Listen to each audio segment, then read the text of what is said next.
تو قرآن اس کو کہتا ہے جب ہم مٹی دیتے ہیں کسی میت کو تو ہم کیا دعا پڑھتے ہیں؟ منہا خلقناکم، اسی مٹی سے تمہیں پیدا کیا، اسی مٹی سے تمہیں وفیہا نعیدکم، پھر اسی میں تمہیں ملا دیں گے، ومنہا نخرجکم تارۃ اخری، ومنہا نخرجکم تارۃ اخری، اور پھر واپس اسی مٹی سے تمہیں پیدا کریں گے، تو وہیں سے اٹھائے جائیں گے۔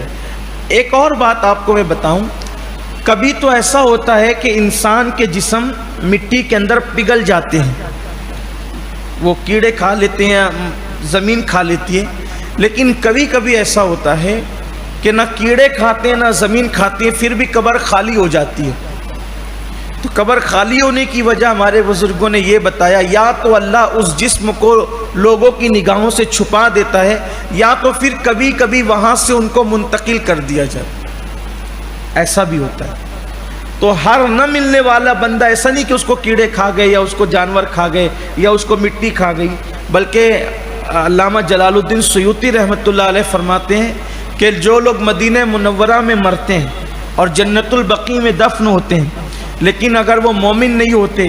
منافق ہوتے ہیں، یا جنت البقیع کے قابل نہیں ہوتے اور وہ وہیں مر کے دفن ہو جاتے ہیں، تو ابھی پہلی جو رات قبر کی آتی ہے اسی رات میں فرشتے ان کے جسم کو نکال کر وہاں سے منتقل کر دیتے ہیں۔ اس پر بہت سے واقعات بھی ہیں، بلکہ ایک شخص تھا جو مدینہ منورہ میں رہتا تھا، مدینہ طیبہ کے اندر وہ رہتا تھا، اور وہ عیسائیت کو پسند کرتا تھا، عیسائیوں کی تہذیب کو، عیسائیوں کے کلچر کو، عیسائیت کو پسند کرتا تھا۔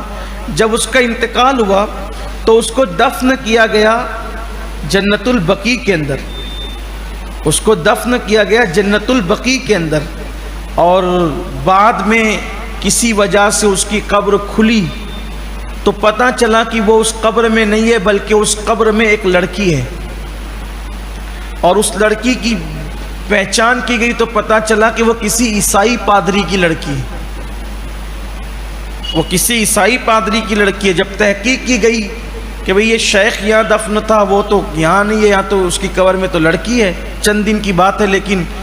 پھر اور وہ بھی عیسائی پادری کی لڑکی ہے، تو وہ جب وہاں گئے اور تحقیق کیا تو پتہ چلا کہ وہ لڑکی جو تھی عیسائی پادری کی بیٹی تھی، لیکن اس کو مسلمانوں سے اور مسلمانوں کے نبی سے بڑی محبت ہو گئی تھی، تو وہ ہمیشہ تمنا کرتی تھی کہ کاش کہ میرا انتقال مدینے میں اور مجھے نبی کے قدموں میں دفن ہونا نصیب ہو جائے۔ تو جب پھر اس شیخ کے متعلق پوچھا گیا تو کہا وہ عیسائیت کو قبول کرتا تھا، تو پھر معلوم کیا گیا کہ وہ عیسائی لڑکی دفن کہاں ہوئی، تو جب عیسائیوں کے قبرستان میں جا کر کے وہ لڑکی کی قبر کھودی گئی تو اس کی قبر کے اندر وہ مدنی شیخ تھا اور وہ اس کی قبر کے اندر وہ لڑکی تھی۔ تو یہ بھی ہوتا ہے، یہ بھی بزرگوں نے فرمایا ہے، اس لیے جو ہے وہ بندے کو تمنا ہمیشہ اچھی کرنا چاہیے، یہ بھی اللہ کی شان ہے، اللہ جس کو چاہے جہاں پہنچا دے، اللہ تعالیٰ جس کو چاہے جہاں موت عطا فرمائے، لیکن بندے کو تمنا بڑی کرنا چاہیے، اپنی حیثیت دیکھ کر مت مانگو، اس کی شان دیکھ کر مانگا کرو۔ اپنے اعمال دیکھیں گے تو اللہ تعالیٰ سے ہمیں کھجور بھی مانگنے کی حیثیت نہیں رکھتے، لیکن جب اس کی شان دیکھتے تو کہتے ہیں کہ پھر تجھ سے تجھی کو مانگتے ہیں، تیری رحمت کو، تجھی کو مانگنے کا مطلب تجھ سے تیری رحمت کا مطالبہ کرتے ہیں، اور پھر اس کی شان ہے بھی وہ جو چاہے دے دے۔ دیکھیے اس کی بڑا شان والا ہے تو اس کی شان دیکھ کر مانگنا چاہیے، اور اللہ سے ہمیشہ بڑا ہی سوال کرنے کا، اللہ تعالیٰ سے ہمیشہ بڑی بات، اللہ کی شان کی، اس کی رحمت کے مطابق۔ بندہ کہتا ہے کہ اللہ تعالیٰ میں لاکھ روپے کا انتظام کر دے، 2 لاکھ کا، ارے 1,00,000 2 لاکھ کیوں مانگتے ہو، اللہ سے بے حساب مانگا کرو۔ میرے ایک دوست تھے، انہوں نے مجھ سے کہا کہ دعا کر دے، اتنے کروڑ کی ضرورت ہے، اللہ انتظام کر دے۔ میں کہا اتنا کیوں مانگے، اللہ سے مانگے تو بے حساب مانگے، لیکن یاد رکھنا بے حساب تو مانگ رہا ہے، لیکن اس بے حساب کا پھر حساب بھی دینا ہوگا، یہ بھی ہے۔ مولائے کائنات سیدنا علی کرم اللہ تعالی وجہ الکریم فرماتے ہیں کہ تمہارا جو حلال ہے، حلال کا حساب دینا ہے۔ فرماتے ہیں میں اس دنیا سے حلال لے کے کیا کروں جس کے حلال میں حساب ہے اور جس کے حرام میں عذاب ہے، حرام ہوگا تو عذاب ہوگا، حلال ہوگا تو حساب ہوگا۔ ایک مرتبہ اللہ کے رسول علیہ الصلوۃ والتسلیم نے اپنے صحابہ سے فرمایا کہ میں نے خواب دیکھا کہ قیامت بپا ہے اور قیامت میں سب میرے صحابہ ہیں اور صحابہ کرام سب جلدی جلدی جنت میں آ رہے ہیں، لیکن بہت دیر ہو گئی، عبد الرحمن ابن عوف نہیں آیا۔ پھر میں نے دیکھا کہ وہ سب سے آخری میں آیا،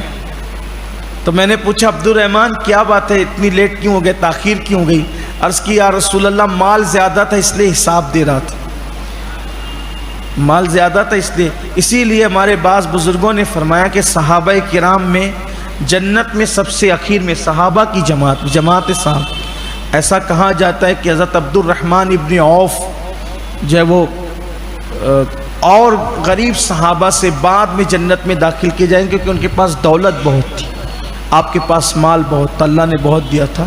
لیکن میں تو یہ آپ سے کہتا ہوں، اللہ سے یہ کہو کہ اللہ بے حساب نعمتیں دے تاکہ تیری راہ میں خرچ کریں، اور بعد میں پھر بے حساب جنت بھی دے دے، کیونکہ تو قادر ہے، یہ بھی تو کر سکتا ہے، اس کی شان ہے، وہ جو چاہے کر سکتا ہے، اور اس سے جیسا گمان رکھو وہ ویسے ہی فیصلہ کرتا ہے۔ اللہ سے گمان رکھیں، اللہ آپ کی عمر زیادہ کرے گا تو زیادہ کرے گا۔ اللہ سے گمان رکھو اللہ آپ کو ہمیشہ صحت دے گا تو صحت دے گا۔ اللہ سے گمان رکھو اللہ آپ کو ہمیشہ خوشی دے گا تو خوشی دے گا۔ وہ کہہ چکا ہے، اس کا وعدہ ہے کہ میرا بندہ میرے ساتھ جیسا گمان کرتا ہے میں اس کے ساتھ ویسے ہی فیصلہ کرتا ہوں۔ تو اللہ تعالیٰ نے مکے کے کافروں کو جواب دیا کہ ہم نے پیدا کیا تمہیں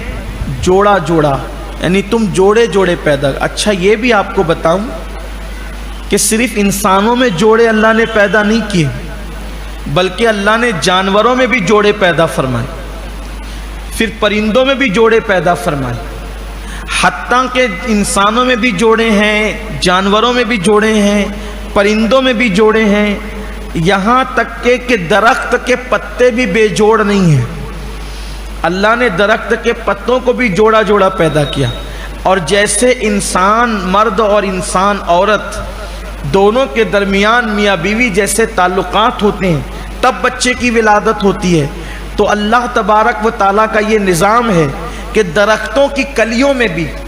درختوں کی ٹہنیوں میں بھی،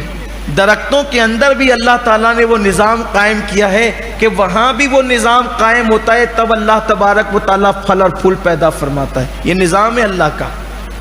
عمل تولید سائنس کے اندر جو ہے وہ باضابطہ طور پر بچوں کو پڑھایا جاتا ہے کہ درختوں کے اندر تولیدی عمل کیسے ہوتا ہے، پھولوں کے اندر درخت کیسے ہوتا ہے، یہ اللہ کا نظام ہے، یہ نظام قدرت ہے۔ وہاں تک انسان کا دماغ ہی نہیں جا رہا ہے جہاں قرآن بات کر رہا ہے، قرآن سے سوتے پھوٹ رہے ہیں علوم کے، معارف کے۔ تو اللہ نے فرمایا کہ ہم نے تمہیں جوڑے جوڑے پیدا فرمایا۔ تم پیدائش کا انکار کرتے ہو کہ اللہ کیسے پیدا کرے گا؟